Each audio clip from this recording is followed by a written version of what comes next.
Assalamualaikum warahmatullahi wabarakatuh.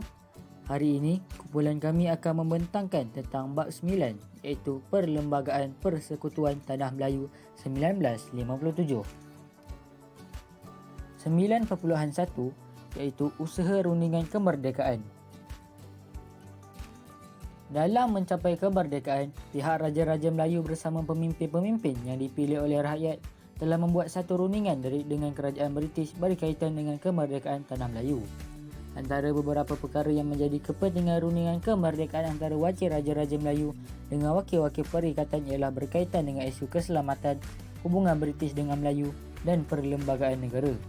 Antara tokoh-tokoh yang terlibat ialah terdiri daripada wakil Raja-Raja Melayu dan juga wakil dari perikatan iaitu Menteri Besar Perak, Selangor, Johor, Kelantan bersama wakil dari perikatan iaitu Tunku Abdul Rahman, Abdul Razak Husin, H.S. Lee dan Dr. Ismail Abdul Rahman. Perjalanan rombongan. Rundingan diteruskan dengan rombongan rundingan kemerdekaan ke London bermula dengan Tunku Abdul Rahman berangkat daripada Kuala Lumpur ke Singapura menaiki kapal terbang. Seterusnya, singgah di Singapura menaiki kapal laut MV Asia dan menuju ke Karachi, Pakistan. Kemudian, Tunku Abdul Rahman bergerak ke London untuk rombongan pada 14 Januari 1956. Hasil daripada rundingan tersebut, terdapat beberapa perkara yang telah diputuskan dalam rundingan tersebut dan tarikh bagi kemerdekaan negara kita ditetapkan pada 31 Ogos 1957. Kembali sahaja daripada London, Tunku Abdul Rahman telah disambut dengan meriah sekali di Padang Bandar Hilir Melaka.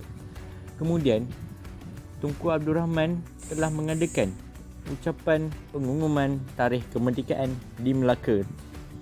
Lebih 100,000 orang rakyat datang ke Bandar Hilir Melaka untuk mendengar ucapan tersebut dan dengan lafaz merdeka yang telah dilaungkan sebagai satu rahmat kepada tanah Melayu yang akan mencapai kemerdekaan. Peranan Suruhanjaya Perlembagaan Persekutuan Tanah Melayu. Setelah mendapat persetujuan Raja-Raja Melayu, Kerajaan British mengumumkan pembentukan Suruhanjaya Perlembagaan Persekutuan Tanah Melayu atau Suruhanjaya Red pada 8 Mac 1956. Suruhanjaya ini memulakan tugasnya pada akhir bulan Jun 1956. Tema rujukan Suruhanjaya Perlembagaan Persekutuan Tanah Melayu dalam menjalankan peranannya adalah seperti yang berikut.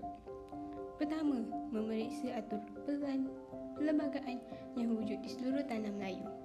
Kedua, memberikan cadangan terhadap perlembagaan persekutuan sebagai unit tunggal, bebas dan berkerajaan sendiri dalam lingkungan Commonwealth berdasarkan demokrasi berparlimen. Ketiga, mewujudkan kerajaan pusat yang kuat dengan kerajaan negeri juga mempunyai autonomi tertentu. Keempat, melindungi kedudukan Raja-Raja Melayu sebagai raja berperlembagaan. Kelima, mencadangkan satu jawatan bagi ketua negara iaitu Yang di-Pertuan Besar. Keenam, mengadakan satu bentuk kewarganegaraan bagi Persekutuan Tanah Melayu. Dan akhir sekali, menjaga kedudukan istimewa orang Melayu dan kepentingan sah kaum lain.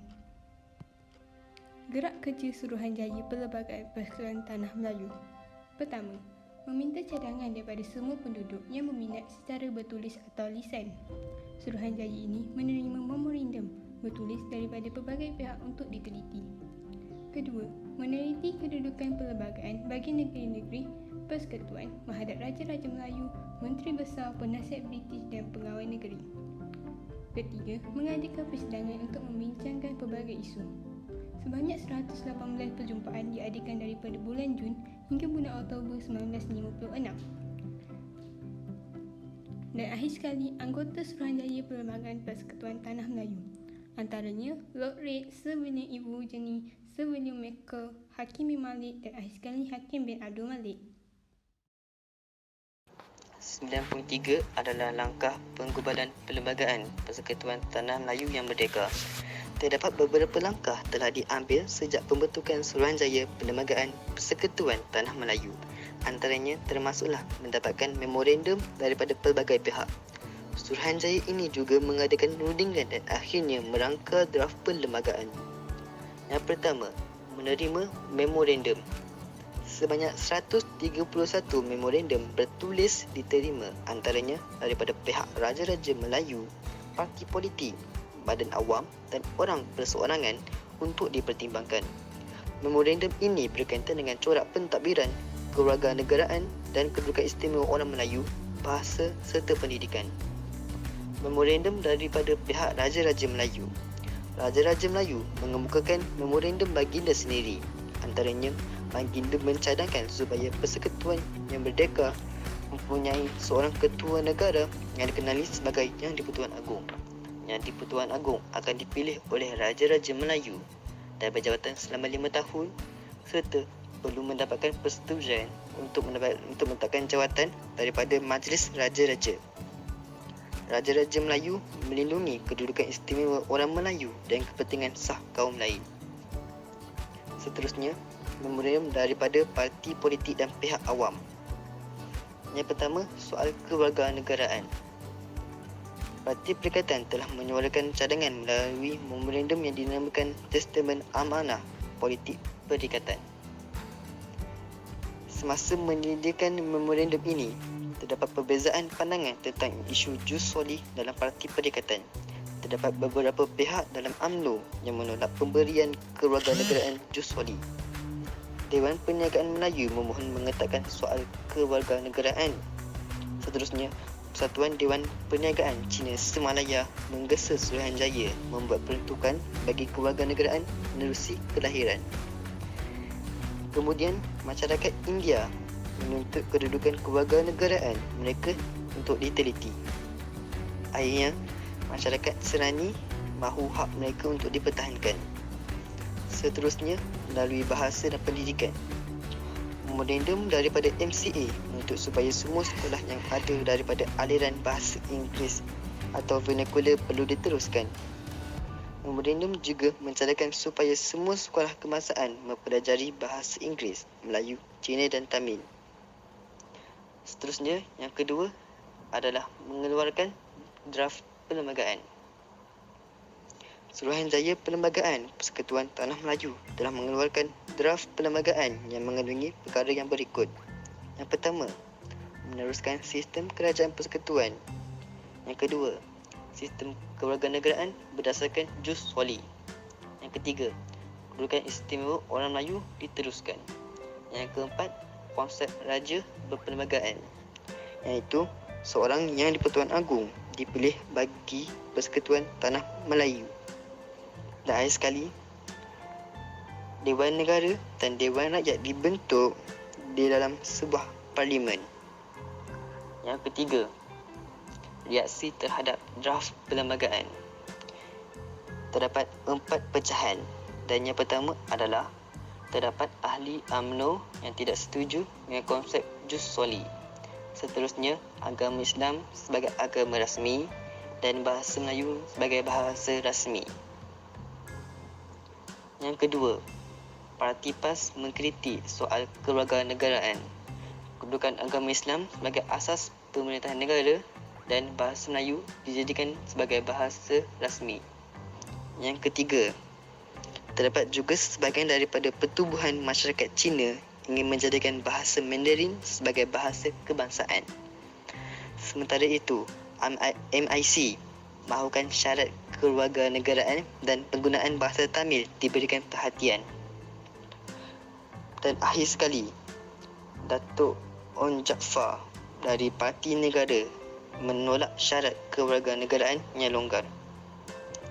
Hal ini mendorong Parti Negara, PAS dan Parti Rakyat mengadakan Kongres pada 4 Mei 1957 hingga 7 Mei 1957 untuk membincangkan draft perlembagaan ini. Yang keempat, berangkat ke London. Ia berlaku pada 9 Mei 1957 dan orang yang terlibat adalah Tunku Abdul Rahman, Datuk Abdul Razak Hussein, Ong Yok Lim dan V.T. Sambanten. Terdapat berlaku perubahan dan pindaan dibuat pada draft perlembagaan. Yang kelima, hasil pindaan disembah. Hasil pindaan disembah dan dibincangkan di dalam majlis raja-raja. Yang keenam, dibawa ke majlis perundangan persekutuan, iaitu pada 10 Julai 1957 hingga 11 Julai 1957. Mereka membentangkan dan membahaskan tentangnya. Yang ketujuh, draft Perlembagaan Persekutuan Tanah Melayu diluluskan.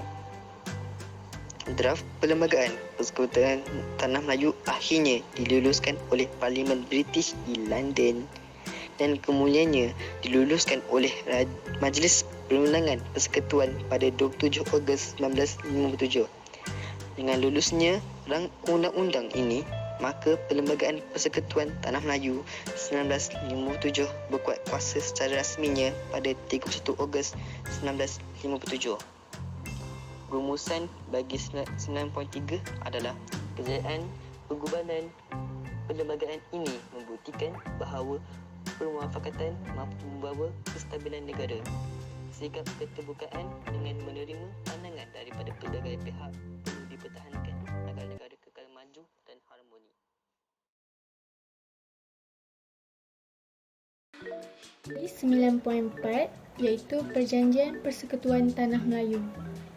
Dalam usaha membentuk Perlembagaan Persekutuan Tanah Melayu 1957 (PTM), satu perjanjian telah ditandatangani pada 5 Ogos 1957 yang dinamakan sebagai Perjanjian Persekutuan Tanah Melayu. Perjanjian kemerdekaan ini ditandatangani antara Raja-Raja Melayu dengan Sir Donald McGillivray bagi pihak baginda Queen Elizabeth II di King's House, Kuala Lumpur. Perjanjian ini dijadikan asas pembentukan Perlembagaan Persekutuan Tanah Melayu 1957. Intipati Perjanjian Persekutuan Tanah Melayu 1957. Yang pertama, pengamalan raja berperlembagaan dan sistem demokrasi berparlimen. Pemilihan seorang raja sebagai Yang di-Pertuan Agong yang dilantik dalam kalangan Raja Melayu setiap 5 tahun sekali merupakan satu keistimewaan. Hal ini termaktub dalam Perlembagaan Persekutuan 1957 seperti dalam gambar berikut. Yang kedua, kewarganegaraan. Setiap orang yang dilahirkan dalam persekutuan pada atau selepas Hari Merdeka akan menjadi warga negara. Kewarganegaraan diberikan dengan 3 cara. Yang pertama, melalui penguatkuasaan undang-undang, perkara 14.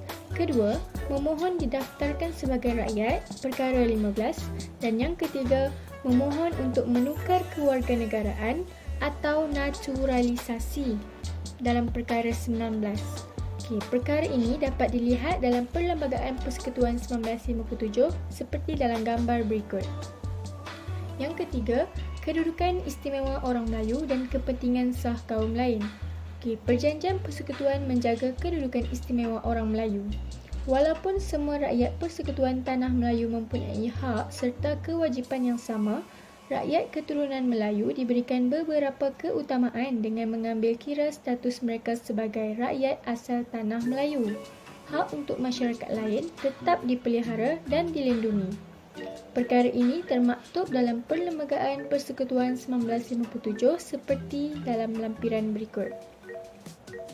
Yang keempat, kedudukan agama Islam.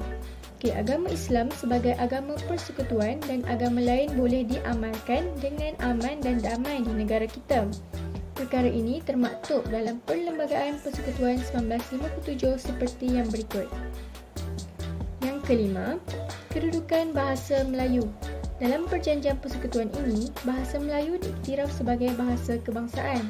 Bahasa Melayu dijadikan bahasa pengantar dan bahasa komunikasi. Perkara ini termaktub dalam Perlembagaan Persekutuan 1957 seperti dalam lampiran berikut.